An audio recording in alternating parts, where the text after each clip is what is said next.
Okay வணக்கம். இன்னைக்கு வந்து நம்ம பர்சன்டேஜோட கண்டினியூஷன் வீடியோ, இது தேர்ட் வீடியோ.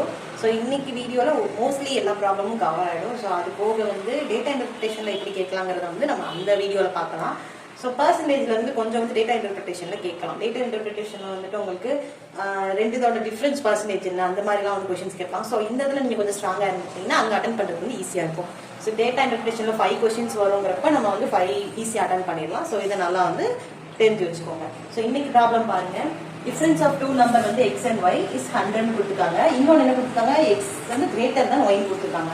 ஸோ அப்போ x தான் பெருசா இருக்கு y விட. அப்போ டிஃபரன்ஸ்ல வந்து எது பெருசா இருக்கோ அது முதல் எழுதணும். x minus y வந்துட்டு 100. ஸோ அப்புறம் என்ன கொடுத்துருக்காங்க, 10% of x is equal to 15% of y, then find both the numbers. ஓகேவா?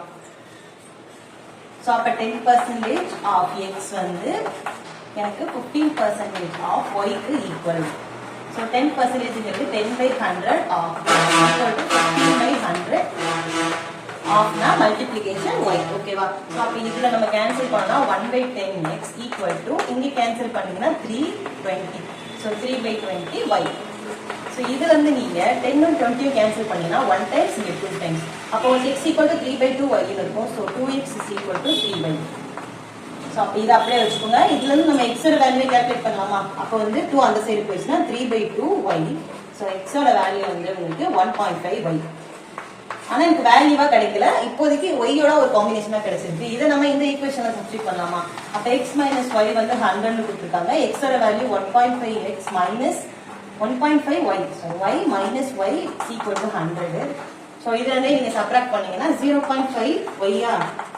ஸோ இங்கே வந்து 1y, இங்கே 1.5y சப்ராக்ட் பண்ணா 0.5y. ஓகே, இப்போ எனக்கு ஒய்யோட வேல்யூ வேணும்னா எனக்கு 100ஆக நான் 0.5 டிவைட் பண்ணணும். ஸோ பாயிண்ட் எனக்கு வந்து எடுக்கணும் அப்படின்றதுக்காக மேலையும் கீழையும் 10ஆல மல்டிப்ளை பண்றேன். அப்போ எனக்கு மேலே 1000, கீழே வந்து 5. ஸோ 10ங்கிறப்ப ஒரு நம்பர் ஒரு பாயிண்ட் இப்போ வந்து ஒரு நம்பர் தள்ளி வைக்கணும். ஸோ அப்போ 5க்கு அப்புறம் போச்சுன்னா 5 ஆயிடும். ஸோ கேன்சல் பண்ணீங்க அப்படின்னா 200ஆ. சரி, ஒய்யோட வேல்யூ 200. ஸோ ஒய்யோட வேல்யூ 200 வந்து ஆப்ஷன் டி தான். ஸோ இதுதான் கரெக்ட். எதுக்கும் வந்து நம்ம எக்ஸ்க்கு செக் பண்ணிடலாம். இப்போ எனக்கு எக்ஸ் வந்து இந்த ஈக்குவேஷனை சப்ஸ்டிட் பண்ணலாமா? எனக்கு என்ன கொடுத்துருக்காங்க, 2x equal to 3y. எனக்கு ஒய்யோட வேல்யூ வந்து தெரிஞ்சிருச்சு. 2x is equal to 3 into 200. So அப்போ மல்டிப்ளை பண்ணா 600. எக்ஸோட வேல்யூ வந்து 600/2 300. அப்போ எனக்கு எக்ஸோட வேல்யூ 300. ஸோ 300 200. இது எக்ஸோட வேல்யூ, ஒய்யோட வேல்யூ. ஸோ ஆப்ஷன் டி தான் வந்து கரெக்ட். ஓகேவா? ஓகே, ஸோ செகண்ட் ப்ராப்ளம் பாருங்க. இதுவும் ரொம்பவே சிம்பிள். டிஃபெக்ட் பாயிண்டிங் மெஷின் வந்து reject 0.085% of all cricket bats. Find the total number of bats manufactured on the same day if the machine rejects only 34 bats. ஓகேவா? So இதுல வந்து ரொம்பவே simple தான். Machine வந்து 0.85% கிரிக்கெட் பேட்ஸை ரிஜெக்ட் பண்ணுது. So நம்ம கண்டுபிடிக்க வேண்டியது total number of bats manufactured on the same day. அதுல என்ன கொடுத்துட்டாங்கன்னா மெஷின் வந்து 34 பேட்ஸ் தான் ரிஜெக்ட் பண்ணிருக்கு. பர்சன்டேஜ்லேயும் நமக்கு தெரியுது, அதோட வேல்யூவாகவும் நமக்கு தெரியுது. ஸோ அப்போ நமக்கு அப்ளை பண்ணுறது நமக்கு ஈஸி. ஸோ 0.085% ஆஃப் எனக்கு எக்ஸ் வந்து தெரியாது. எக்ஸ் நான் என்ன வச்சு டோட்டல் நம்பர் ஆஃப் பேட்ஸ் தான் நான் எக்ஸ்ன்னு வச்சுக்கிறேன். ஸோ எக்ஸ் இது ஈக்குவல் டு 34. ஸோ அப்போ வந்து நான் இதை சப்ஸ்டிட் பண்ணா 0.085 divided by 100 ஆஃப் எக்ஸ் நான் இன்ட் எக்ஸ் ஈக்குவல் டு 34. இதில் நம்ம எக்ஸோட வேல்யூ கண்டுபிடிச்சோம்னா அதான் நம்மளுடைய ஆன்சர். ஸோ அப்போ 34 இந்த பக்கம் வந்து டினாமினேட்டர்ல இருக்கிறது இங்கே நியூமரேட்டர்ல சால்வ் ஆயிடும். இங்கே வந்து நியூமரேட்டர்ல இருக்க வேல்யூ வந்து டினாமினேட்டருக்கு வந்து போயிடும். ஓகேவா? 34 into 100/0.085. ஓகேவா? ஸோ இதில் நம்ம வந்து கீழே இருக்கிற இந்த நம்பர் வந்து நம்ம கன்ஃபியூஸ் ஆகுன்றனால நான் மேலே கீழே 1000 மல்டிப்ளை பண்ணிக்கிறேன். ஸோ மேலே கீழே மல்டிப்ளை பண்றதுனால என்னோட இந்த ஈக்குவேஷன்ல எந்த சேஞ்சஸும் வராது. இப்போ நான் கீழே மட்டும் 1000 மல்டிப்ளை பண்றேன்னா அது ராங். மேலேயும் கீழே மல்டிப்ளை பண்றப்போ அது நமக்கு வந்து பேலன்ஸ் ஆயிடும். ஸோ அப்போ நான் வந்து 34 into 100. இப்போ நான் கீழே இருக்கிற சேஞ்ச் பண்றேன் அப்படின்னா ஃபிராக்ஷன் பொறுத்த அளவுக்கு இங்க சேஞ்ச் பண்றப்போ அந்த சேஞ்சஸ் இங்கேயும் தான் நடக்கும். நம்ம எல்சிஎம்லேயே பார்த்துருப்போம். கீழே இருக்க நம்பர் ஃபுல்லா நான் சேமா மாத்தணும் அப்படின்னு லைக் ஃபிராக்ஷனா மாத்தணும் அப்படின்னா ஸோ மேலே இருக்க நம்பர் இருந்தால் நான் மல்டிப்ளை பண்ணி செய்யும். ஸோ அது அந்த கான்செப்ட் தான். இங்கே வந்து நான் 1000 மல்டிப்ளை பண்ணி இங்கேயும் நான் வந்து 1000 மல்டிப்ளை பண்ணுறேன். ஸோ அப்போ எனக்கு வந்து ஈஸியாக சால்வ் பண்ணுறதுக்கு. மேலே வந்து அப்படியே இருக்கும், கீழே வந்து ரெண்டையும் மல்டிப்ளை பண்ணுறதுக்கு உங்களுக்கு 85 கிடைக்கும். ஸோ இப்போ நமக்கு கேன்சல் பண்ண ஈஸியாக இருக்கும்ல. ஸோ 100யும் 85 கேன்சல் பண்ணிங்கன்னா 1 times இது 7 times 35. இங்கே நமக்கு 20 கிடைக்கும். ஸோ 17 34 எடுத்துக்கிட்டிங்கன்னா 1 times 2 times. ஸோ எனக்கு இங்கே 40, இது வந்து 1000. 40 into 1000 வந்து 40,000. அப்போ எனக்கு 40,000ங்கிறது ஆப்ஷன் சி. ஆப்ஷன் சி தான் வந்து correct. So okay, so next problem பாருங்க. இங்க என்ன கொடுத்திருக்காங்கன்னா இந்த gaming event 75% of registered participants actually turned up. Okay, இது வரைக்கும் ஒரு சென்டென்ஸ் வச்சுக்கோங்க. ஒரு gaming eventல 75% வந்து registered participants வந்து வந்திருக்காங்க. So அதுல வந்து 2% were declared unfit for participation. அதாவது 75% வந்து வந்திருக்காங்க. ஸோ அந்த 75%லேயுமே வந்து 2% வந்து உங்களுக்கு அன்ஃபிட்டா இருக்காங்க. ஸோ நெக்ஸ்ட் என்ன கொடுத்துருக்காங்கன்னா, ஸோ இந்த கொடுத்துருக்க ஃபர்ஸ்ட் இருக்க 2 சென்டென்ஸை வச்சு நம்மளால எதுவுமே கன்க்ளூட் பண்ண முடியாது. ஏன்னா ஒரு வேல்யூவாக இருந்தால் தான் பர்சன்டேஜ் பொறுத்த அளவுக்கு சால்வ் பண்ணுறது ஈஸியாக இருக்கும். So the winner defeated 9261. So இங்கே ஒரு வேல்யூ இருக்கு. ஸோ இதுதான் நமக்கு தேவை. So the winner defeated 9261 participants which are 75% of total valid participants. So 75% வந்து ரெஜிஸ்டர்டு பார்ட்டிசிபென்ட்ஸ், அதுல 2% வந்து அன்ஃபிட். ஸோ அது போக இருக்க மிச்சம் யாரு வேலிட் பார்ட்டிசிபென்ட்ஸ் இருக்காங்கல்ல, அதுல வின்னர் என்ன பண்ணிருக்காங்கன்னா 9261 மெம்பர்ஸை வந்து டெஃபீட் பண்ணிட்டு வின் பண்ணிருக்காங்க. So find the number of registered participants. So அப்போ எத்தனை பேர் ரெஜிஸ்டர் பண்ணிருப்பாங்க அப்படின்னு சொல்லி கேட்குறாங்க. ஸோ ஓகே, இது கொஞ்சம் சுற்றுதான் கொடுத்து பார்ப்போம் எப்படின்ட்டு. ஸோ ஃபர்ஸ்ட் என்ன சொல்லியிருக்காங்க, 75% ஆஃப் ரெஜிஸ்டர்டு பார்ட்டிசிபென்ட்ஸ். அப்போ வந்து 75% of X. இதுல 2% வந்து எனக்கு அன்ஃபிட். சோ அப்ப 2% போக மீதி இருக்க 98% எனக்கு என்ன வரும், வேலிட் தானே. சோ அப்ப வேலிட் பார்ட்டிசிபென்ட்ஸ் நான் கண்டுபிடிக்கிறேன் ஃபர்ஸ்ட்.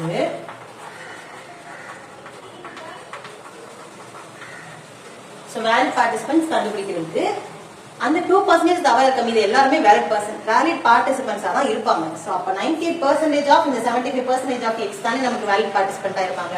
சோ ஆல்ரெடி நமக்கு வந்து இந்த X தான் கண்டுபிடிக்கணும். அப்ப X-க்கே எனக்கு வேல்யூ கொடுக்காம 75% கொடுத்துட்டாங்க. சோ இந்த 75% ஆஃப் X-ல 98% என்னோட வேலிட் பார்ட்டிசிபென்ட் அப்படின்னு சொல்லி நம்ம கண்டுபிடிக்கிறோம்.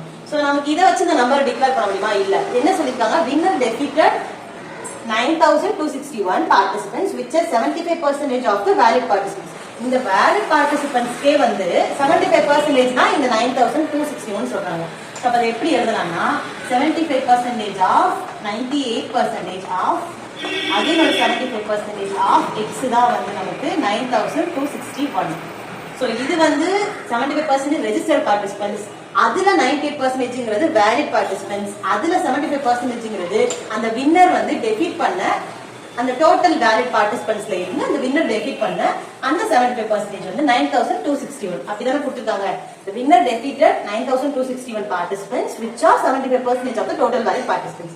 So இந்த வேல்யூ வச்சு தான் நம்ம இந்த எக்ஸல் வந்து கண்டுபிடிக்க போறோம். டோட்டல் வேலிட் பார்ட்டிசிபென்ட்ஸ்ல இவங்க 75% வந்து கன்க்ளூட் பண்ணிருக்காங்க. சோ அப்ப டோட்டல் வேலிட்ங்கறப்போ எனக்கு இந்த ரெஜிஸ்டர்ட் பார்ட்டிசிபென்ட்ஸ்ல வேலிட் பார்ட்டிசிபென்ட்ஸ் அதுக்கப்புறம் நம்ம வந்து வின் பண்ண அந்த டெஃபிட்டட் ஆயிருக்காங்கல்ல அந்த ரிமைனிங் அது வந்து நம்ம கொடுத்துருக்கோம். சோ அப்ப 75% ஆஃப் 90% ஆஃப் 75% ஆஃப் X தான் வந்து உங்களுக்கு 9261. ஓகேவா? சோ எதுக்காக நம்ம வந்து இந்த டெஃபிட்டட் பண்ணவங்க இந்த 75% எதுக்கு எடுக்கிறோம் அப்படின்னா இந்த 9261 வச்சுதான் நம்ம வந்து கால்குலேட் பண்ண போறோம் ஆன்சர். அதனாலதான் வந்து இதை நம்ம எடுத்துருக்கோம். ஓகேவா? அப்ப நம்ம இதை கால்குலேட் பண்ணோம்னா 75/100 ஆஃப் 98/100 ஆஃப் அகைன் ஒரு 75/100 into X ஓட வேல்யூ 9261. ஸோ ஃபர்ஸ்ட் இதை நம்ம கேன்சல் பண்ணிக்கலாமா? இது 3 டைம்ஸ், இது 4 டைம்ஸ். அதே மாதிரி இது 3 டைம்ஸ், இது 4 டைம்ஸ். இங்கே கேன்சல் பண்ணிக்கலாமா? 2 டேபிள்ல 50 4 9. ஓகே, அப்புறமே நம்ம அந்த சைடு கொண்டு போயிடலாமா? அப்போ X மட்டும் இந்த சைடு இருக்கட்டும். 9261 இன்ட்டு கீழே இருக்க டினாமினேட்டர் 4 இங்கே ஒரு 50. அதே மாதிரி கீழே வந்து நம்ம இது நியூமரேட்டர், டினாமினேட்டர்ல வந்து 349 இன்ட்டு 3. ஓகேவா? ஸோ இதை நம்ம சால்வ் பண்ணோம்னா நமக்கு எக்ஸ்ட்ரா வேல்யூ கிடைச்சிடும். அதுதான் நம்மளுடைய total number of registered participants. So next வந்துட்டு கேன்சல் பண்ணோம் அப்படின்னா 7 டேபிள்ல கேன்சல் பண்ணலாமா? 1 7 is 7. So 2 3 7s are 21, 2 7s are 14, again ஒரு 3. ஸோ வந்து உங்களுக்கு 1 3 2 3 கிடைக்கும். இங்கே வந்து உங்களுக்கு 7 7s are 14. ஓகே, அகைன் வந்து நீங்க கேன்சல் பண்ணீங்க அப்படின்னா ஸோ இங்க வந்து 7 டேபிள்ல கேன்சல் பண்ணோம்னா 1. ஸோ அப்போ வந்து பண்ண முடியாது. ஓகே, ஸோ நெக்ஸ்ட் வந்து நம்ம இந்த 3 வந்து சேர்த்து 9 கன்சிடர் பண்ணிக்கோங்க. ஸோ அப்போ இந்த 1323 9 டேபிள்ல கேன்சல் பண்ணீங்க அப்படின்னா 19 is 9, ரிமைனிங் 4 42 வந்து 4 36 ஸோ ரிமைனிங் வந்து உங்களுக்கு 63 கிடைக்கும். 63 வந்து 7 டைம்ஸ். ஓகே, அப்போ 147ங்கிறப்ப இந்த 3 வந்து கேன்சல் ஆயிடும். நம்ம 9 கன்சிடர் பண்ணிப்போம். ஸோ இங்கே ஒரு 7, இங்கே ஒரு 147. அப்போ இது 1 டைம்ஸ், இது 21 டைம்ஸ். ஸோ மேலே இருக்க ரிமைனிங் என்னது 21, 4, அகைன் ஒரு 4, இங்கே ஒரு 50. ஸோ இதை வந்து நம்ம கேல்குலேட் பண்ணோம் அப்படின்னா 4 4 16, 16, 21 ரெண்டையும் மல்டிப்ளை பண்ணீங்க அப்படின்னா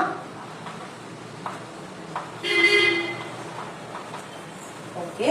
ஸோ அப்போ கிடைச்சிருக்க ஆன்சரோட 50 மல்டிப்ளை பண்ணீங்க அப்படின்னா 16800 கிடைக்குமா? ஸோ வந்து இது ஆப்ஷன் ஏ தான் வந்து கரெக்ட். ஓகேவா? ஸோ நம்ம இங்க என்ன பண்ணிருக்கோம் அப்படின்னா 75% ஆஃப் ரெஜிஸ்டர் பார்ட்டிசிபென்ட்ஸ்ல வேலிட் அக்கௌண்ட் கண்டுபிடிச்சிருக்கோம். அது வந்து 98% ஆஃப் திஸ் நம்பர். அதே என்ன பண்ணிருக்கோம் அப்படின்னா டெபிட் பண்ணிருக்காங்கல்ல வின்னர், அந்த நம்பர் வந்து 75% சொல்லிருக்காங்க. அப்ப 75% ஆஃப் த வேலிட் பார்ட்டிசிபென்ட்ஸ் வந்து எனக்கு 9261. அதை நான் அப்படியே சால்வ் பண்ணி எனக்கு கிடைச்சிருக்க ஆன்சர் வந்துட்டு 16800. 16800 ஆப்ஷன் ஏ இதுதான் கரெக்ட். ஓகேவா? சரி, ஓகே. நெக்ஸ்ட் ப்ராப்ளம் பாருங்க. இது வந்து அது பெருசா இருக்கு, பட் வந்து ரொம்ப ரொம்ப சிம்பிள். ஸோ ஃபர்ஸ்ட் வந்து கொஸ்டின் ரீட் பண்ணிக்கலாம். இந்த exam Rajesh answer 70% of C++, 40% of C and 60% of Java. C++ 70% attend பண்ணிருக்காங்க, 40% வந்து C ல, 60% வந்து Java ல கரெக்டா அட்டன் பண்ணிருக்காங்க. ஓகேயா? அந்த கொஸ்டின்ல வந்து மொத்தம் 75 கொஸ்டின்ஸ் வந்து இப்போ இருக்கு அப்படின்னா 10 வந்து C++ ல கேட்டிருக்காங்க, 30 வந்து C ல இருந்து கேட்டிருக்காங்க, 35 வந்து Java ல இருந்து கேட்டிருக்காங்க. Minimum of 60% is considered for interview. அப்போ வந்து மினிமம் பாசிங் மார்க் வந்து 60% இருக்கு. If the question carries 1 mark and no negative mark for wrong answer. Question வந்து ஒரு கொஸ்டின் கரெக்டா அட்டன் பண்ணா 1 மார்க், நெகட்டிவ் மார்க் வந்து கிடையாது. அப்ப ராஜேஷ் வந்து எவ்வளவு மார்க் வந்து எடுத்திருப்பாங்க? So did not pass the exam அப்படின்னு கொடுத்துருக்காங்க. அப்போ பாஸ் பண்ணலன்னா அந்த பாசிங் மார்க் வந்து இவங்க வாங்கின மார்க் வந்து நம்ம சப்ராக்ட் பண்ணி அவங்க எவ்வளவு மார்க்ல வந்து மிஸ் பண்ணாங்க அப்படிங்கறது வந்து கண்டுபிடிக்கணும். ஸோ இது வந்து ஈஸியான ப்ராப்ளம் தான். அப்போ ஏ வந்து 6, 8, 4, 5, 1 இந்த மாதிரி கொடுத்துருக்காங்க. ஸோ ஃபர்ஸ்ட் இது நம்ம என்ன கால்குலேட் பண்ணணும்? ஸோ 70% ஆஃப் C++, 40%, 60% கொடுத்துருக்காங்க. அவங்க அட்டன் பண்ணிருக்கிறத வந்து பர்சன்டேஜ்ல கொடுத்துருக்காங்க. அவங்க கொஸ்டின் எடுத்துக்கிறதுல வந்து அந்த பேட்டர்ன் வந்து 10, 30, 35 உங்களுக்கு நம்பர்ல கொடுத்துருக்காங்க. So 60% minimum mark. ஃபர்ஸ்ட் நம்ம மினிமம் மார்க் என்னன்னு கால்குலேட் பண்ணுவோம். அப்புறம் வந்து இவங்க அட்டன் பண்ணிருக்க கொஸ்டின் வந்து எவ்வளவு மார்க்கு அட்டன் பண்ணிருக்காங்கன்னு கால்குலேட் பண்ணிட்டு ரெண்டையும் சப்ராக்ட் பண்ணீங்கன்னா உங்களுக்கு வந்து எவ்வளவு மார்க்ல வந்து மிஸ் பண்ணாங்க அப்படிங்கிறது உங்களுக்கு தெரிஞ்சிடும். ஸோ ஃபர்ஸ்ட் வந்துட்டு 70% தானே. So 70% of C++. C++ question வந்து 10 தானே. ஸோ அப்ப 10 அந்த 10ல 70% வந்து அட்டன் பண்ணிருக்காங்க. அதுவும் கரெக்டா. ஸோ அப்ப 70% இருப்ப 70/100 இன்டு 10. ஸோ கால்குலேட் பண்ணீங்க அப்படின்னா 7. ஸோ அதே மாதிரி நெக்ஸ்ட் 40% ஆஃப் 30 தானே சிங்கிறது. ஸோ 30 அப்போ 40/100 ஆஃப் 30. ஸோ அதை கால்குலேட் பண்ணீங்க அப்படின்னா 12. ஸோ நெக்ஸ்ட் வந்து உங்களுக்கு 60% வந்து ஜாவா. இப்போ ஜாவாவோடது வந்து 35 கொஸ்டின்ஸ். ஸோ அப்போ 35 கொஸ்டின்ங்கிறப்ப 60/100 இன்ட்டு 35. ஸோ இதை வந்து நீங்கள் கேன்சல் பண்ணீங்க அப்படின்னா இது 3, இது 5, இது 7, ஸோ 21. ஸோ அப்போ எனக்கு வந்து C++ல 7 கொஸ்டின் கரெக்டாக பண்ணியிருக்காங்க. இதில் வந்து 12, ஜாவாவில் வந்து 21. ஸோ 3 ஆட் பண்ணிக்கலாமா? அப்போ 7 + 12 + 21ங்கிறது தான் எனக்கு 40. ஸோ இது 40 கொஸ்டின்ஸ் வந்து கரெக்டாக அட்டன் பண்ணியிருக்காங்க. அப்போ ஒரு கொஸ்டினுக்கு 1 மார்க்குங்கிறப்போ 40 × 1 வந்து 40 மார்க்ஸ் வாங்கியிருக்காங்க.